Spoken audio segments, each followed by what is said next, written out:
Amazon के घने जंगल के बीच विभिन्न जानवरों का एक समूह सामंजस्य से रहता था। इस जीवंत समुदाय में शेर राजा, बाघिनी टीना, हाथिनी एली, ज़ेब्रा जिप्पी और कई अन्य अद्भुत जीव शामिल थे। हर जानवर की अपनी अनोखी ताकत और भूमिका थी, जो उनके पारिस्थितिकी तंत्र के संतुलन में योगदान देती थी। एक तपती गर्मी के दौरान जंगल में भयंकर सूखा पड़ा।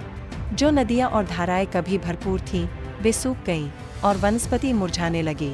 जानवर चिंतित हो गए क्योंकि उनके जल स्रोत कम होते जा रहे थे और जंगल की हरियाली धीरे धीरे समाप्त हो रही थी। यह एक गंभीर स्थिति थी और उन्हें जल्दी ही एक समाधान ढूंढना था। शेर राजा ने एक सभा बुलाई। जब सभी जानवर इकट्ठा हुए तो उन्होंने गंभीरता से कहा, मित्रों, हमारा घर संकट में है। सूखे ने हमारे जंगल पर बुरा असर डाला है और हमें तेजी से पानी ढूंढना होगा और अपनी जमीन को बचाना होगा। बाघिनी टीना, जो अपनी बुद्धिमत्ता और दूरदर्शिता के लिए जानी जाती थी, आगे आई। शेर राजा सही कह रहे हैं। हमें एकजुट होकर काम करना होगा और अपने संसाधनों को मिलाना होगा। अकेले हम इस चुनौती का सामना नहीं कर सकते, लेकिन एकजुट होकर हम एक मौका पा सकते हैं। हाथिनी एली अपनी विशाल ताकत और याददाश्त के साथ सुझाव देती है, मुझे प्राचीन कहानियां याद हैं, जिनमें एक भूमिगत नदी का जिक्र है जो जंगल के भीतर कहीं छिपी हुई है। अगर हम उसे खोज सकें तो शायद यह हमारी मुक्ति हो सकती है। ज़ेब्रा जिप्पी, जो हमेशा तेज चलता था, ने स्वयंसेवा करते हुए कहा, मैं खोज दल का नेतृत्व कर सकता हूँ। मेरी गति हमें ज्यादा क्षेत्र कवर करने और इस नदी को तेजी से खोजने में मदद करेगी। योजना बनाकर जानवरों ने विभिन्न दलों में विभाजित हो गए। प्रत्येक को एक विशेष कार्य सौंपा गया। शेर राजा और टीना ने खोज दल का नेतृत्व किया। एली ने घने जंगल के माध्यम से रास्ता साफ करने के प्रयासों का समन्वय किया और जिप्पी ने भूमिगत नदी की खोज की। दिन हफ्तों में बदल गए और जानवर बिना रुके मेहनत करते रहे। उन्हें कई चुनौतियों का सामना करना पड़ा, घनी झाड़ियाँ, खतरनाक इलाका और तपती गर्मी। इन बाधाओं के बावजूद उनका दृढ़ संकल्प कभी नहीं डगमगाया। वे एक दूसरे को प्रोत्साहित करते रहे, कहानियाँ और हंसी साझा करते हुए अपने हौसले को ऊंचा रखा। एक दिन जिप्पी और उसकी टीम ने एक प्राचीन, काई से ढकी पत्थर पर अजीब चिन्ह देखे। उत्साहित होकर उन्होंने पत्थर को वापस सभा में लाया, जहां एली ने उसे ध्यान से देखा।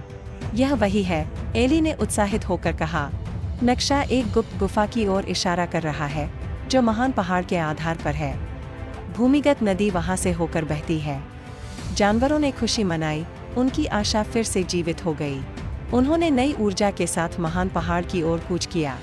यात्रा कठिन थी, लेकिन उनकी एकता और दृढ़ संकल्प ने उन्हें आगे बढ़ाया। जब वे आखिरकार गुफा तक पहुंचे, तो उन्हें जमीन के नीचे पानी की धीमी आवाज सुनाई दी। मिलकर उन्होंने गुफा के प्रवेश द्वार को साफ किया, मलबे और चट्टानों को हटाया। जैसे जैसे वे गुफा में गहरे गए, पानी की आवाज तेज होती गई। आखिरकार वे भूमिगत नदी तक पहुंचे, जिसकी साफ पानी की चमक ने उन्हें आनंदित कर दिया। खुशी से अभिभूत जानवरों को पता था कि उन्होंने अपनी मुक्ति का मार्ग खोज लिया है। उन्होंने जल्दी से एक प्रणाली बनाई ताकि पानी को उनके प्यासे जंगल तक पहुंचाया जा सके। एली की ताकत और सभी जानवरों के सहयोग से उन्होंने जलमार्ग और जलाशयों की एक श्रृंखला बनाई।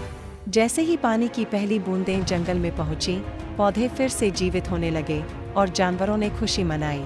जो भूमि कभी प्यास से तड़प रही थी, अब जीवन से भर गई और जंगल की हरियाली फिर से लौट आई।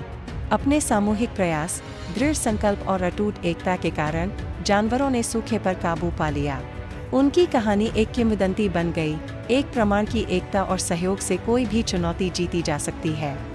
जंगल फिर से फल फूल उठा, एक जीवंत प्रतीक के रूप में, जो यह दर्शाता है कि जब सभी एकजुट होकर एक लक्ष्य की ओर काम करते हैं, तो कुछ भी असंभव नहीं होता।